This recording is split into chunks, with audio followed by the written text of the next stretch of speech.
a very sincere word of thanks and for your participation in this, what I would call an important seminar. The relevance of ancient Silk Route in modern times, Nepal and Pakistan.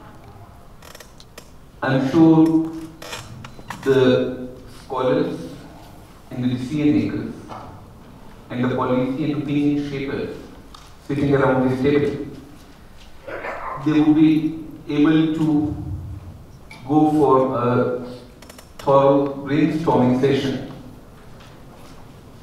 taking into aspect the ancient and the modern dimension of this issue. As an ambassador, I look forward to learning from all of you, from your very sagacious and wise inputs. So I will be more in a listening mode and more in a mode that would be educative.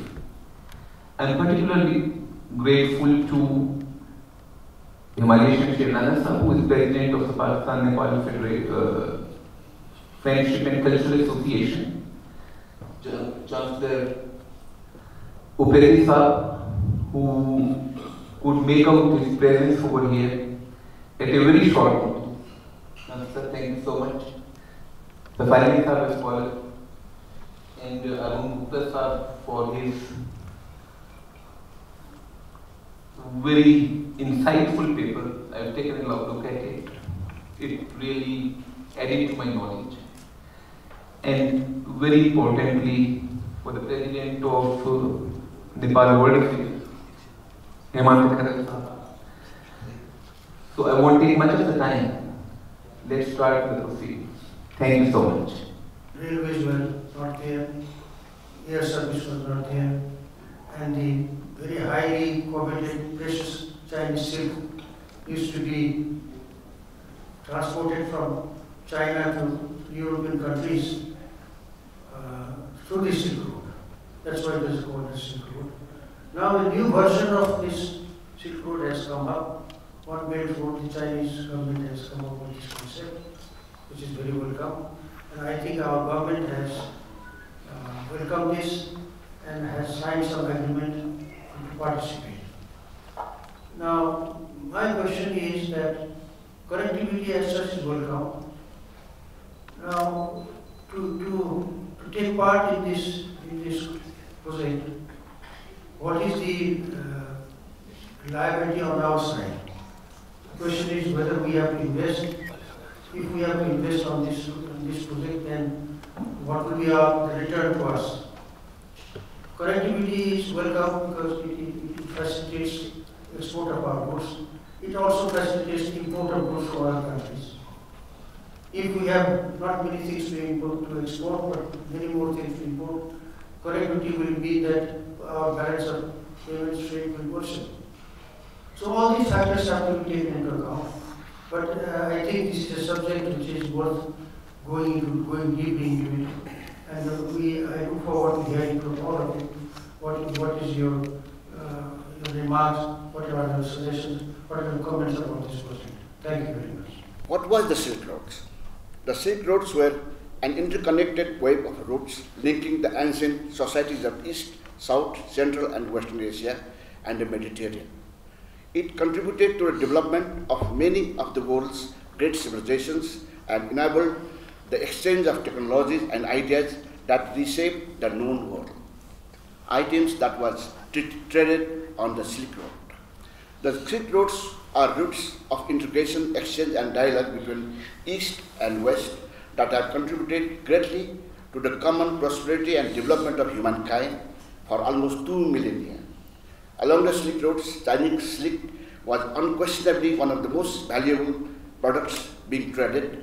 However, there were dazzling arrays of other trade goods like precious metals and stones, ceramics, perfumes, paper, ornamental woods and spices, wine, amber, carpets, and the celebrated horses of Fergana Valley, which is located in Central Asia, which moved along these routes as well.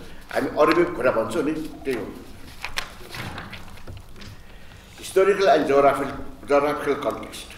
Since ancient times, The Western Mediterranean had trading contracts with the Oriental world which were more intense than we could imagine.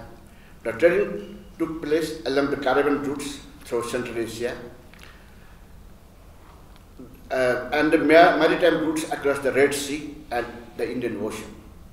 India, because this India here I am referring that before 1947. India, because of its geographical position, played a role of commercial trading and cultural exchange between the East and the West. The centuries-old commercial and cultural contacts of Nepal and India might have encouraged Nepal not only to trade with India and the Western world, but Nepal could also enrich their own culture. Relationship with Tibet and China. The Great Wall and the Silk Road are two great, grand and brilliant gifts of China to the modern world and humanity. According to our history, only during the 7th century AD, after the marriage of Tibetan king Sansan Gyampo with Princess Bhrikuti, some sort of relationship was established between Nepal, Tibet and China. Chinese history tells us that the Silk Road was in existence since 2nd century BC. In fact, we don't know what sort of relationship was there between Nepal and Tibet-China before 7th century AD. But one can guess that it could not be possible to establish matrimonial relationship with a Tibetan ruler suddenly and abruptly in the 7th century if there was no connection or relationship before. Legend of Manjusri. Our legend says Manjusri, the great Chinese saint, had visited Kathmandu Valley when it was a great celestial lake. He came to pay homage to the self-originated eternal beacon of the primordial Buddha, blazing over 1,000 petals lotus blooming brightly over the celestial lake called Nagdaha, the abode of serpent. Then Manjusri, after draining the water off by cutting the southern low hills of the valley, established human habitation, but we have still to find out how much a historical figure Manjusri is. It is still the subject of research. Nepal has a transit point to go to Tibet and China. We know that Buddhism was already a major religion of Kathmandu Valley, also known as Nepal Mandala, since the beginning of our history, dated back to the beginning of the Christian era. Monasteries and stupas like Kumbhihara of present-day Swayambhu, Thandu Chaitya of Chabel and Bodhnath have been attracting Buddhist monks and scholars from not only the greater India, but also from Tibet, China for long. The Chinese ambassador to India in the court of Harshavardhana in 643 AD, Liao Pao, came to Nepal and he was warmly welcomed by King Narendra Dev. It was at the same time the famous Chinese Wang Hussein, businessman come traveler and a goodwill mission led by him visited Nepal. This Silk Route was not only frequented by monks and travelers, but also by traders from India and Nepal. There is no doubt that Kathmandu Valley was never used as a part of the Silk Route, but it was used by the traders and travelers as a transit point to go to Tibet and China. We know that the Silk Route was used by the Buddhist pilgrims and traders for long. The ancient pilgrimage and trade route from Kathmandu Valley to the mainland China by Tibet is not well recorded, but we know that at the time of its siege, the valley had commercial and cultural relationship with Tibet and China. The road used by these early pilgrims and monks was used also by the traders. Two other sites connected to the life of Buddha, such as Koti Hawa, Nikle Hawa, Sagar Hawa, Kudan, Saina Maina, Paisya, Panjarahai, Ramgram, Nikuli, Chitra Dei, Dhamani Hawa, and so on. In the northern part of our country, in places like Mustang, Solukhumbu, Humla, Jumla, Dholpur, Manan, Sangboche, Helnupu, and so on, there are hundreds of monasteries, some having the history and tradition for long. Not only in Kathmandu Valley, there are important Buddhist sites, but there are Buddhist sites in western Nepal like Surkhet, Kankriya, for example, other parts of the country. We have the potential of holding Buddhist pilgrims from all over the globe for more period of time, which can easily generate our income. Therefore, Nepal should try to capitalize and take maximum benefit from this ambitious project of China to attract Buddhist pilgrims and tourists from all over the world. Relevance of ancient Silk Road in modern time and Nepal's connectivity with ancient Silk Road has not yet been fully explored and studied thoroughly. Only recently, after Nepal and China signed the Yangon Memorandum of Understanding on the framework agreement on China's over One Belt, One Road initiative on 12th May 2017, Nepal government and scholars began to take interest in it. Silk Road provides unique opportunity for the development of Nepali tourism and for connecting Nepal to the several ancient Buddhist sites along the route. China has already proposed joint development of Nepal-China Silk Road. This includes development of rail network from Tibet to Kathmandu and from Kathmandu to Patna, India. How much advantage we can take from this global project of China over depends on the role of our diplomats and administrators. They should be ready with the right and correct strategy and planning and programs which will be convincing to China for implementing it. In conclusion, I would like to say that this renewal of ancient global approach of modern China to develop and connect Asia with Europe, by Pakistan and Arabic countries and the entire South Asian countries will certainly will be benefited. That is what I think. Thank you very much. There is centrality of defining South Asia from very particular perspectives. So we thought that how can we rethink about South Asia? So we came up with some of the methodologies, like what about reading, studying South Asia from Nepali point of view? So if we take, or Pakistani point of view, or Bangladesh point of view.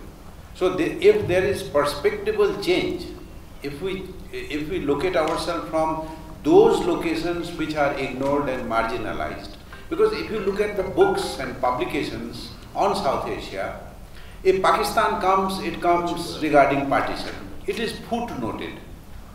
It is footnoted. If Bangladesh or Nepal come, they come in terms with water conflict. If Sri Lanka comes, it comes mainly about Tamil conflict. So what happens in the major books on South Asia, in courses also, worldwide, I am not talking about Tribhuvan University, I am talking about University of Chicago or Beijing University. I have gone through many of the syllabi and course descriptions where I see that if Pakistan or Bangladesh or Nepal come, then they come as kind of references, sometimes footnoted references. And hence, the art and architecture, the philosophy, the literature, geographical aspects are completely ignored. So that was the problem with South Asian studies and how to rethink about South Asian studies. So we had scholars from South Asia, we had scholars from Western universities, we had workshops, constant workshops, which we coordinated. So now when I heard about this particular roundtable, about relevance of ancient Silk Road, and then this Silk Road can be appropriated to rethink South Asia very, very academically. Because if we look at South Asia from Pakistani point of view or Nepali point of view, so what are the categories, what are the issues, what are the contents which will help us rethink South Asia?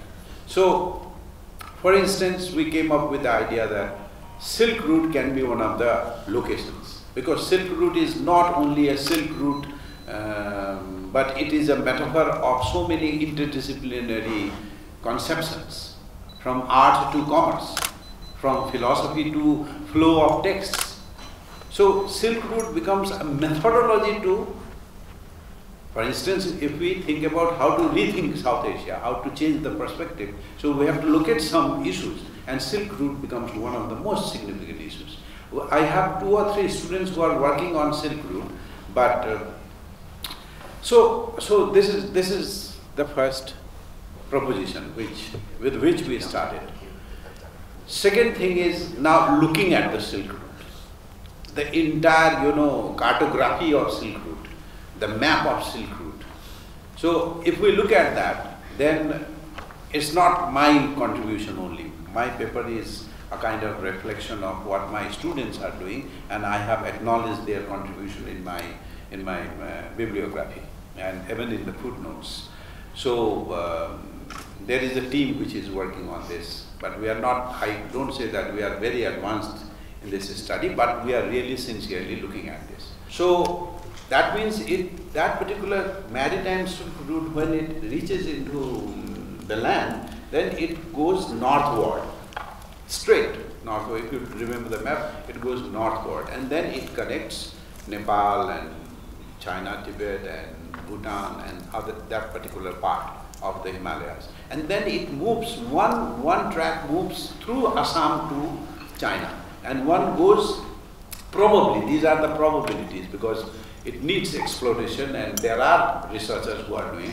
One moves left or one moves west towards Nepal.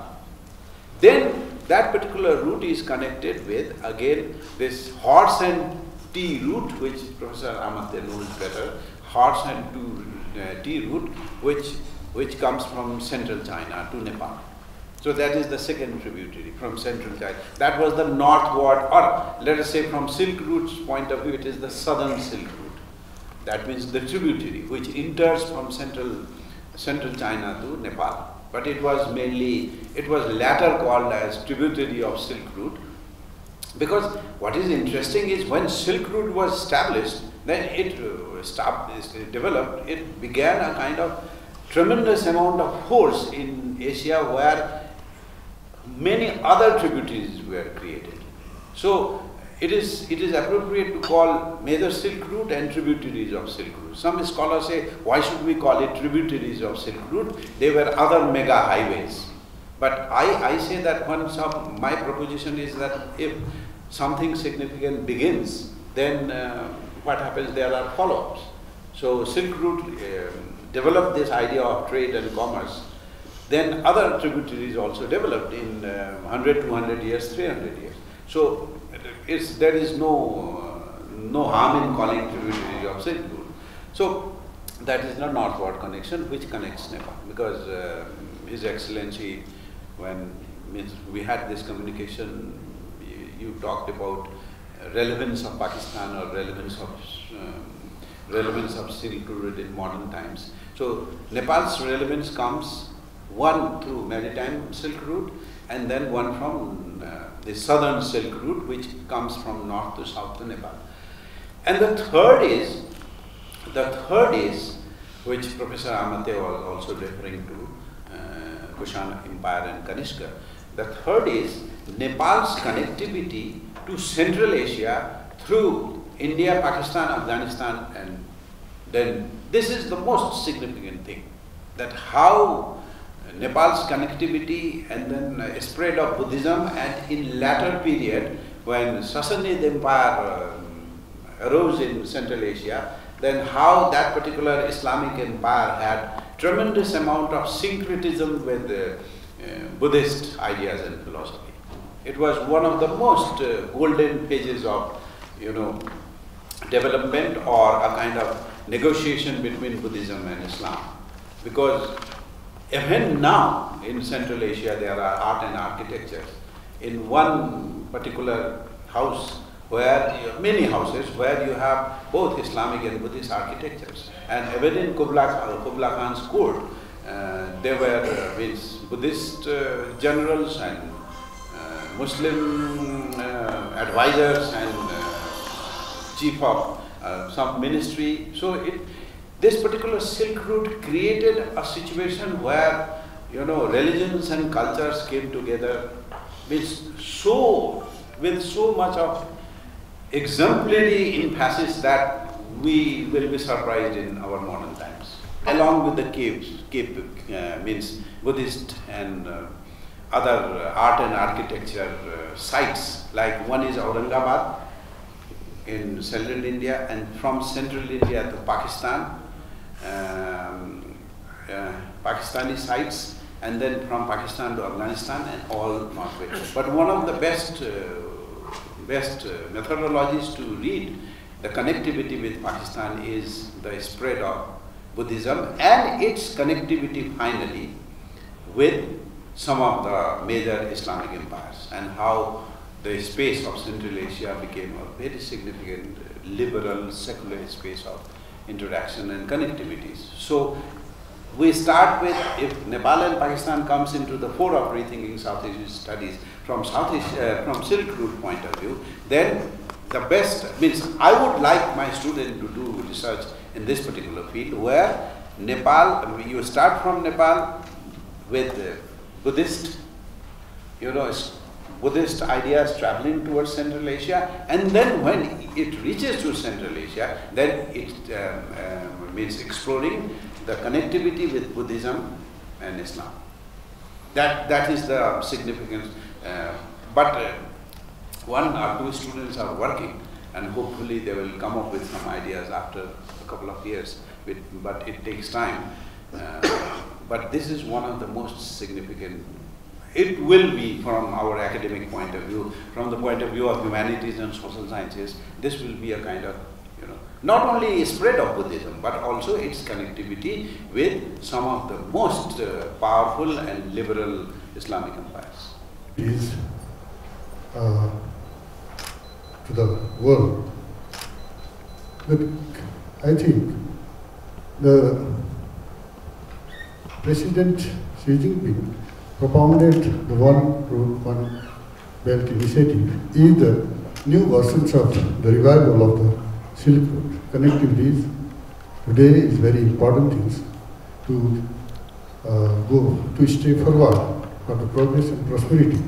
But the progress and prosperity initiated by one country is not enough. That will not give the result.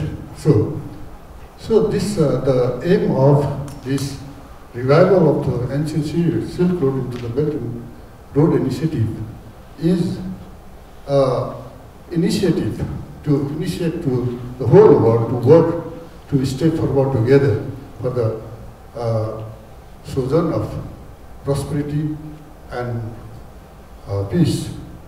So this is a very important topic for the present world. So far as Nepal is concerned, it is for us, Nepal and all the South Asian underdeveloped countries, this concept is very beneficial because we should have to increase our connectivities with the developed and underdeveloped country to make the successful sojourn of our countries for the prosperity. So this is a very important thing for us do such things. The transit treaty that our government just signed with China is a very important thing. So to make the Nepal sovereign and to self-sufficient, the transit to the China, make the connectivity, road connectivity by rail and road connections. We have a traditional road to have the access to the northern neighbors, so we should revive them. So for that, all the intellectuals of Nepal should insist to the government.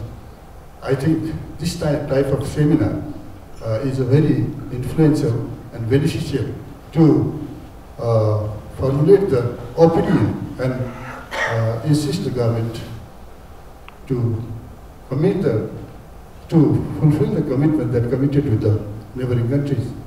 So this is very important, especially I am very grateful and I got a lot of good information from the comprehensive paper of the scholars that presented here. For that I should express my gratitude to His Excellency who just invited me just yesterday evening and informed me the organization of this seminar. Fortunately I could come, so for that I should express my gratitude to His Excellency, and I would like to express my thanks to all the participants and especially to people presenters who gave the very comprehensive information on the revival of the Silk Road and its contextual value, importance in the present context. So, last of all, I would like to thank again to the organizer. Such type of deliberations and discussions should be frequently used. I think this is organized by the Pakistan Nepal Friendship Association, and we have other type of associations also. This program will inspire to the concerned academic and other institutions and friendship institutions to make such academic deliberation for the prosperity of the region. Thank you very much. All projects will be completed in a time span of 14 years. That is to say that it will start from 2017 to 2030. It acts as a vital bridge connecting China with Central Asia, the Middle East and South Asia. By linking China with the Arabian Sea and the Persian Gulf, CPEC will expand trade potential and enhance energy security of the region. Next. CPEC financing. The total amount of the CPEC projects is $68 billion. The funding sources of CPEC are commercial, concessional and interest-free loans. And in that, Asian Infrastructure and Investment Bank is also financing some projects. Mainly, the government of China is financing the project. Pakistan, during the last 3.5 years, has received $22 billion under various projects of CPEC, and these projects are in say railway systems, construction of roads, port, and construction of an airport at Gwadar. And these $22 billion projects have been designed, planned and executed in the last 3 years.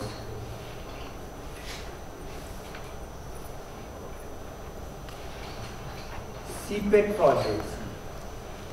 Mainly these projects are infrastructure projects. These projects are railways, seaport, special economic zones, fiber optic cable, energy pipeline and power generation. Pakistan is facing a lot of load shedding, and in the power generation, the projects are as a mix of hydropower, hydrocarbon, solar and wind turbines projects. Gwadar Port, which is a very important project of the CPEC, also consists of free economic zone, which will be as a transportation hub for Central Asia, East Europe and Africa. It is on a 40-year lease to the government of China.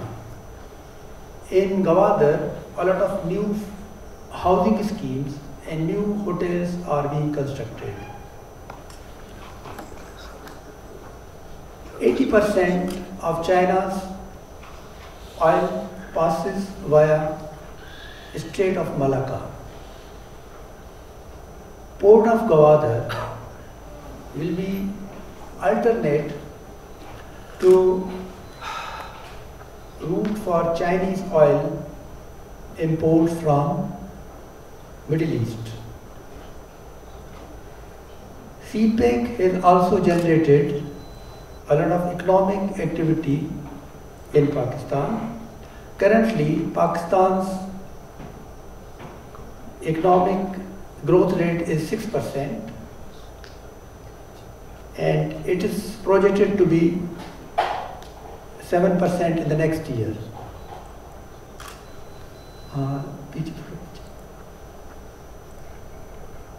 Coverage of the CPEC projects for China, it is mainly for the Xinjiang province, which is less developed western side of the China. In case of Pakistan, it is for the whole country because all the projects have been scattered in the 4 provinces, and the 4 provinces have also agreed for the CPEC projects. This is a various projects location in Pakistan.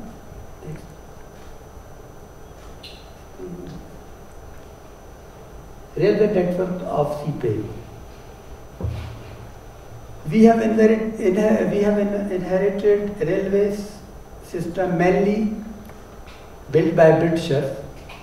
It needs new railway lines, expansion and rehabilitation of various lines. All these projects are part of CPEC. Similarly, in highways, there are projects of motorways from one part of the country to another part of the country, or starting from Peshawar and ending in Karachi. As well as there is a major project of modification of Karakoram Highway, which connects China with Pakistan. Now we will show you some photos of various projects of CPEC in Pakistan. Okay.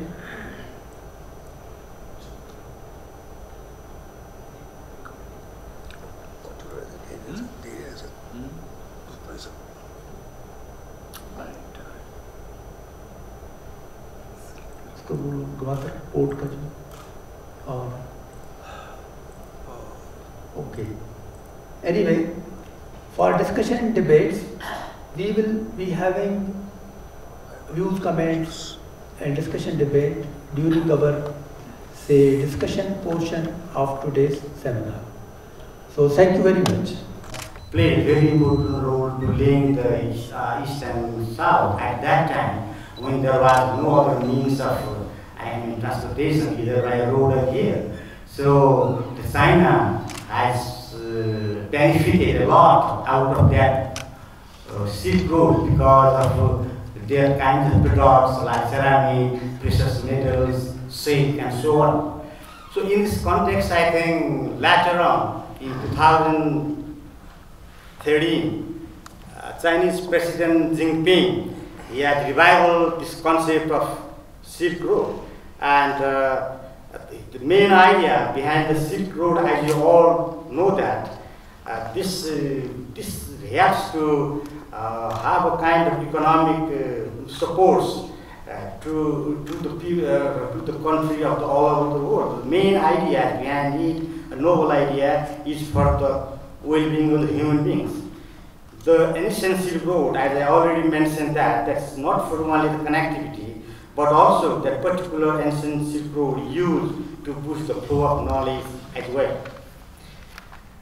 As we know that, Nepal and China has already signed on 12th May 2017 or MOU on the framework of an agreement on the OBOR, which is presently known as BRI, Build Road and Initiative.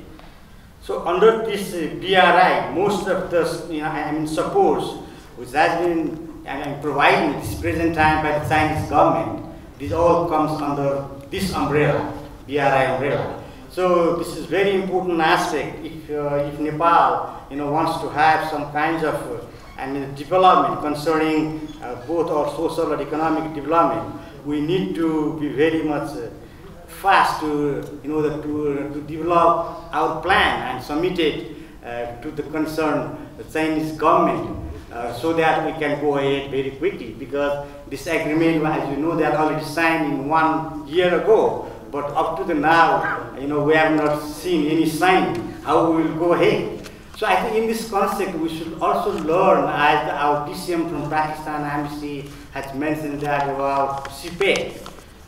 I mean, Pakistan is one of the countries in the world now who has used this BRI fund very efficiently and properly. As the Chinese government, they have committed for $68 billion. I think they have already expended within a couple of years more than $22 billion. And as you have seen in number of click, how they have bring the change both in terms of connectivity and economic and social, social development. So, concerning this fact, as our professional paper presenter, they have already mentioned, different kinds of alternatives, how Nepal can be connected with this BRI concept. So if we are just talking about China and Nepal only, there are a number of roads as mentioned by Safal Rahmat. I think there are more than 15 districts in Nepal which are co-located with Tibet. 2 or 3 roads can be developed immediately.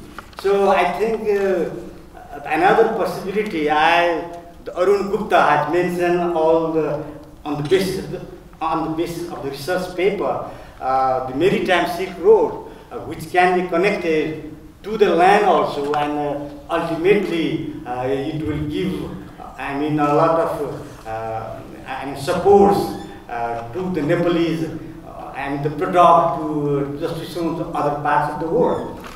But up to the now, just to conclude my remarks, but up to the now, as the Chinese government, they are also very much keenly interested to support the neighboring countries in this matter. We also know that some other neighboring country has not been involved in this particular noble idea.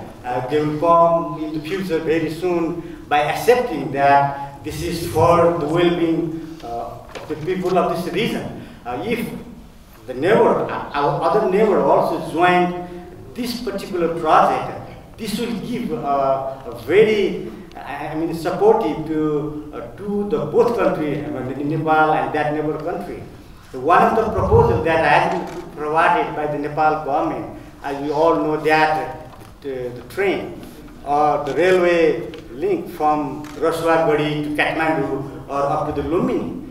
But this also, I think, they have not done even the free feasibility study in this matter, and time is running out. So as long as we are unable to give a concrete proposal, as you know that from the different magazines that have been published indicate that that particular rail also, we have not seen how technically is it feasible, how financially it is feasible, because the money that we have been receiving under the BRI umbrella, they are all soft loan. Maybe so they can provide grant also, but this is basically the loan. Once we have the loan kind of supports, we need to see all technical and financial matters of the project. So let's hope that our government will quickly submit the proposal, maybe this road or some other, the Nepal-China Economic Cooperation Corridor, that kinds of project where we can have multiple types of activities can be started very soon. By saying that, as I have seen here, a lot of professionals and participants, so it is wise to listen their views concerning this matter. I would like to thank to the Pakistan Study Center and the Pakistan Embassy for giving this opportunity. Nepal was rich when it was in the Middle Ages. In the Lichavi period and later in the Mulla period. It was only after the end of the Mulla period that Nepal started becoming poor. And the richness of this country started from 7th century when Ansuparva was the king, and he opened the northern route for trade. and international context.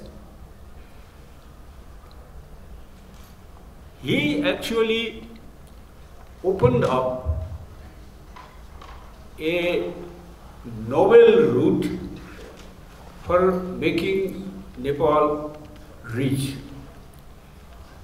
I think this is just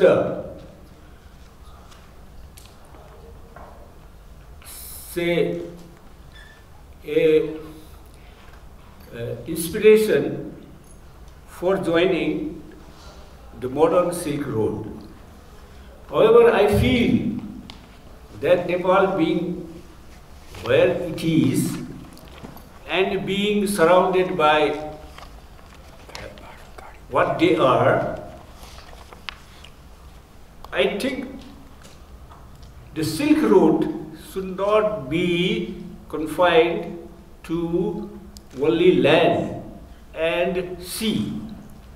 Nepal has a great prospect, first by developing a Silk Road by air. And unless we think in terms of, say, by linking by air, like unfortunately, like the, say, West Berlin at one time, Nepal won't grow as fast as we wish. Thank you. Our government especially, they don't have actually formed policy towards the neighbors, especially as a nation between China and India. Previously, our Prime Minister, KP Oli, visited China, and they focused for this OBR types of policy, many others concerning issues between India and China. Now he's shifting radically and driving towards again India. We are again in mess and confusion. What I personally feel is this is the major crux that does not permit to go ahead regarding the foreign policy of Nepal, including the OBOR and the other matters. Say trade matters, diplomatic relations, cultural exchange, and other exchange. So my urge towards the presenter is how we would be able to elaborate all this so that we are able to know the actual history of Silk Road and others. Confusion or the less knowledge matter towards the Nepali intelligentsia. If we are able to put forward many things intellectually and informative way, then we'll be able to know whole the context, matter, and the relevance. If it seems political, then I am very sorry, because actually I don't know politics. Thank you. Nepali intelligentsia seems to be very much trapped into the so-called death trap propagated against OBOR. I think that we have to come out of that sort of notion which has been propagated against the concept of OBR, BRI, which is recently we call it, and try to come out with our own version, how we look at this concept, with this initiative, so that our country could be benefited. I really like the sort of hypothesis, or rather the proposition, which Professor Arun Gupta has come out. I think this is also very refreshing in the sense that so far we have been reading the South Asian or the Central Asian or even the Chinese history through a British imperialist perspective. I think we have to come out with our own version. That I don't mean that we have to create it. It is there. We have to discover it and pursue that sort of historical discourse. Otherwise, what is going to happen, for example, we'll just be trapped. And I will also like to mention over here that even at times, Chinese publications, including People's Daily, they, in their editorial, what they mention is something like this, that Nepal was also a part of British Empire, that kind of thing. So what I mean to say that we have to have a very critical view of history with our own sort of resources, or rather with the original source of resources which are there lying in China, in Nepal, in Pakistan. Or even in, for example, say in Xinjiang, I could visit a mosque where again you have the inscriptions in Sanskrit language. So this is a great thing, you see. There is a lot of synthesis which have been, I assume, perhaps the historians will also agree, that have been done through this interaction maintained along with the Silk Road in the ancient times. So what I feel is that the President Xi Jinping, employing that kind of sense, he has come out with this notion of BRI, which may not be exactly the Silk Road which history has transferred to us, but it will be a kind of thing which will be a sort of opening up to the world. And that tells us that China has been a country open to the world from the ancient times. So now China is not going to be closed again. And this creates a tremendous opportunity for a country like Nepal, a neighboring country. And I congratulate Pakistan to be the first country in South Asia which could realize this opportunity, this grand historical opportunity, an opportunity, a signature opportunity provided by 21st century. And we have to follow Pakistan. I don't mean that we have to do that exactly what they have been doing, but we can be inspired. We can also create, as somebody said over here, that Nepal, China, cooperation corridor. You see, we have to go ahead with that. We don't need to wait for some country. Because last time I remember that Chinese Vice Foreign Minister said that China joining BRI is not important. Sorry, India joining BRI is not important. You see, they can take their own time. So we have to move on our own course of action and try to take up this opportunity. And I would like to congratulate Pakistan Embassy and the Pakistan Study Center for providing this sort of opportunity wherein we could react with our own sort of experience. Thank you. Now my intervention is related with one with Professor Gupta and one with Mr. Javed. Number one is that, Professor Gupta, you have mentioned about the old Silk routes which connected Nepal with this route. Now in the present circumstances, whether those old routes can be revitalized or we need to find out more ones. So you said here you are going to task your students to find out new routes.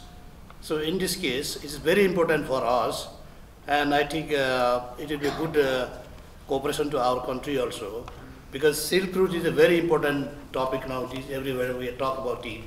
So we cannot use old routes, I think, due to certain problems, So we need to find out the new ones, and if necessary, our center is very new one, but we have talented people, research associates also, we can offer you cooperation, number one.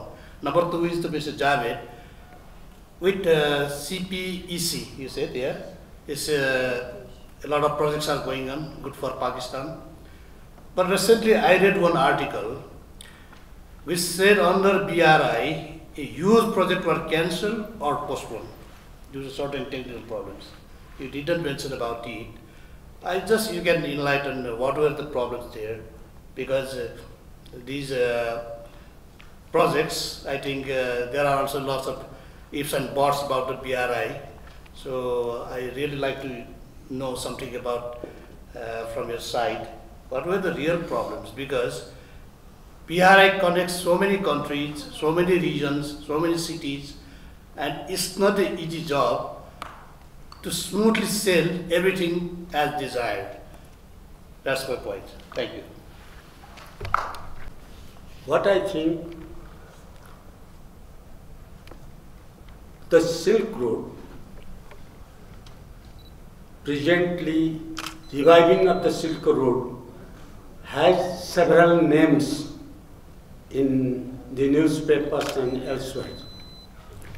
Activities relating to the countries.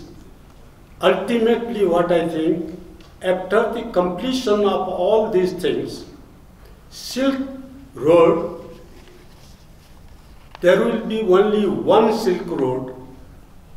Ultimately, after its completion, which is popularized by the Western countries. And Silk Road will now be changed as it was before, because the technology and the communication transportation system has been added so many things, which will help to change it in a new model. That will include air routes, train routes, bus routes as well, roads, what I mean. All the transportation and communication system will be added in this system. Broadly, I am talking the whole result, how it will come, the whole result of this Silk Road. Regarding the Nepal's concern, I think Silk Road will be so much beneficial to the countries connecting to it that, for example, in South Asia, whatever SAARC has not been able to achieve its goal, the Silk Road will solve the problem, because it has accesses in so many points all over in the world. If it is hurdled by one point, it will be open in the other point. Because of the vastness of the transport system, maybe in future, Hong Kong will be nearer than Calcutta. Karachi will be nearer than Bangladesh, Mongla Port. And Central Asia will be easy access to import petroleum things than from the presently Nepal is using it. So Silk Road has so many faces, so many objectives, so many things that can help to solve the problems that the countries in the world are facing to these days. Nepal goods trains, however, exporting, for example, recently 11 trucks of tea that is not exported to India, that was exported to the third countries. However, due to lack of all these assets, even the international law has protected. However, Nepal is suffering. In this way, we cannot develop any industry, we cannot gain any economic benefits, we cannot extend our relations to the other countries. So, Silk Road, for example, for the countries like Nepal, is of high importance. Thank you. Final studies, I was in Islamabad for about 3.5 months. It was in 2006, and I vividly remember that the flight to Islamabad was just about 2.5 hours. I took a connecting flight via Delhi, and it was so near that all these people-to-people bond where we could study, where we could bring forward the knowledge from different parts of the world. So I believe that one of the highlights of this ancient Silk Road in future can be connection to the geographical countries where we can improve so many highlights. The key industries that this Belt Road Initiative focus would be infrastructure, energy and power, cultural tourism, and industry cooperation. As Mr. Javed had mentioned that Gawadar, am I right, the pronunciation? Gawadar in Pakistan is an energy hub. And what I read from many ACCA research report as well as the current reports is the construction of about $1.04 trillion is going to be invested there, which is being helped through this initiative. And we hope that Gawadar can be next Dubai, which is a tourism hub as well as it has a lot of access where Nepal can be one of the countries which can import the energy from there. And it was, like I vividly recall your Prime Minister, Mr. Shahid Abbasi's visit, where he mentioned that not only Buddhism and other aspects of tourism can be improved, there is a high scope between Pakistan and India for the people to be bonded. And that's why what we feel as Nepal Council of World Affairs can bring a small kind of positive change. Thank you so much. Insightful comments. First of all, let me thank and appreciate Pakistan Study Center. My particular appreciation for Ambassador Jha. The president of the study center couldn't attend the seminar because of some personal issues. Now, I would begin with the question that was actually directed to Mr. Javed, but I'm also Javed. So I answer for that. Any Javed will go. Okay, therefore. Now, you mentioned some specific article which referred to some project which was cancelled for technical issue. I've read many articles which have raised one or other issues, and one cannot expect that when such a huge project, $62 billion is a huge amount, right? It takes a couple of minutes to just add zeros after 62, right? And then after each dollar it is 100 rupees. So it's a huge project involving road projects, rail projects, fiber optics, energy, all shades, wind energy, power, hydro energy, power, solar energy, hydrocarbon pipelines, right?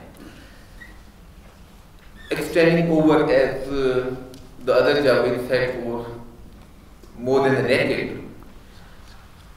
Do we really expect that such a huge mega project, right, can be completed without these technical hitches? Like when you are undertaking projects for $62 billion, extending over so much time, and involving so many different facets and dimensions, as diverse from special economic zones, from rail and road construction, from high energy, from anything under the sky. These things are to be expected, and they are a part of the whole thing. All that one needs to realize, at least in my opinion, is that we do have a need to develop such projects. And once we realize it, then have an impetus and a push for it. These issues will come, they will go, they will appear, they will disappear, but the process would move. Second is, just wanted to share some of my personal thoughts. This shirt that I am wearing, its cotton was produced in Pakistan. It was stitched in Thailand. It was packed in Vietnam. Right? It was sold in Germany. I purchased it from there. And now I'm wearing it in Nepal. Right?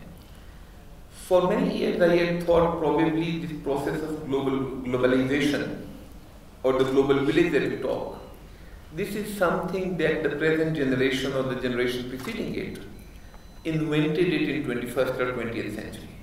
Right.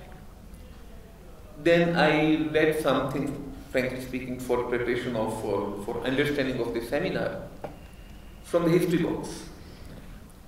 And it says that many of the Chinese silk, which was considered very high quality thousands of years ago, those pieces have been found in historical places in as far as Egypt. So what we have evolved over the last 100 years is not for the first time that we are doing. It will continue. That is as for one specific aspect of trade routes is concerned. But very correctly and giving a very good perspective, I would appreciate Professor Gupta sir for the use of some very interesting words. That Silk Route is basically a metaphor of so many dimensions. Silk Route, I quote you, Silk Route is a metaphor of so many dimensions, including trade. It's one part of it. But it also includes art, philosophy, or the movement of texts, as you said, which is something I found very insightful. That links it to the little bit of information that I had. This route, this name, trade, Silk Route, giving the connotation of trading in silk. This particular name was coined just about 150 years ago. While these routes are thousands of years ago, this term was coined by a German archaeologist in late 19th century. Before that, the perspective was that of, which has been very eloquently expressed, there's a metaphor of so many dimensions, which includes trade, art, philosophy, movement of texts, interaction of civilizations. That takes us to another very important and very strong linkage that Pakistan and Nepal have. That is the Buddhist heritage. Right? Whether you go to Lumbini or you go to Texla, which is half an hour drive from Islamabad, you find traces of history that have a very strong linkage. It's our responsibility now, as I wouldn't use the term senior citizens, but as from the senior generation, to transfer it to our younger generation, to educate them, to tell them on these historical roots, on these civilizational linkages, and how rich this interaction, or as they say, the confluence of trade, cultural, education, knowledge roots, it is important for the times to come. That is the way I look at it. It's a very vast area, and it is a need of humanity, connectivity. We need to connect. That is what humans have been doing for the last so many thousands of years. It does take new forms, and the new forms have been explained by our colleague. I'll talk obviously for my country, Pakistan, which is the China-Pakistan Economic Corridor. China-Pakistan Economic Corridor is one part of reviving the old heritage or the links that have existed for so many. It has always been there in one form or the other. Belt and Road Initiative, of which China-Pakistan Economic Corridor is an important part, is one major step towards revival of that heritage. And the quicker and the stronger the integration is, the better our generations tomorrow will be. Thank you so much. I once again thank all of you, particularly for their insightful comments, for organizing this event. Honestly, I learned a lot. Now I wouldn't stand long between academics and food. Let's take some food. Thank you so much. ले यो programme arrange गरे हो। त्यसमा पहिले परराष्ट्र मन्त्रालयमा काम गर्ने पदाधिकारीहरू, जर्नलिस्टहरू, cultural एक्सपर्ट्सहरू, स्कलर्सहरूलाई बोलाएर चाइनाले चाहिँ नि धेरै वर्ष अगाडि एउटा मुलुकहरूको बिचमा सम्बन्ध जोड्नको लागि सिल्क रोडको एउटा उनीहरूले चाहिँ नि प्रयोग गरेका थिए, जुन बेलामा चाहिँ नि हवाईजहाज थिएन, रेल थिएन, त्यो बेलामा पनि रोडैबाट जाने एउटा कनेक्टिभिटीको लागि गरेका थिए। त्यही कुरा अहिले फेरि रिभाइभ भएर आएको छ कि अब वान बेल्ट वान रोड भनेर आएको छ। त्यसको इम्पोर्टेन्सको बारेमा आज प्रोग्राम गऱ्यो। भनेपछि के नेपालमा पनि यस्तो खालको अब त्यो वान बेल्ट वान रोडको कन्सेप्ट हामीले जोइन गऱ्यौँ, नेपाल सरकारले पनि जोइन गरेको छ। त्यसबाट चाहिँ चाइनाबाट नेपाल, नेपालबाट इन्डियाले पनि मान्यो भने इन्डिया भएर, होइन भने इन्डिया नभइकन लामो रुटबाट चाइना भएर पाकिस्तान जान सकिन्छ, पाकिस्तानबाट अन्त युरोप जान सकिन्छ, कनेक्सन हुने पनि।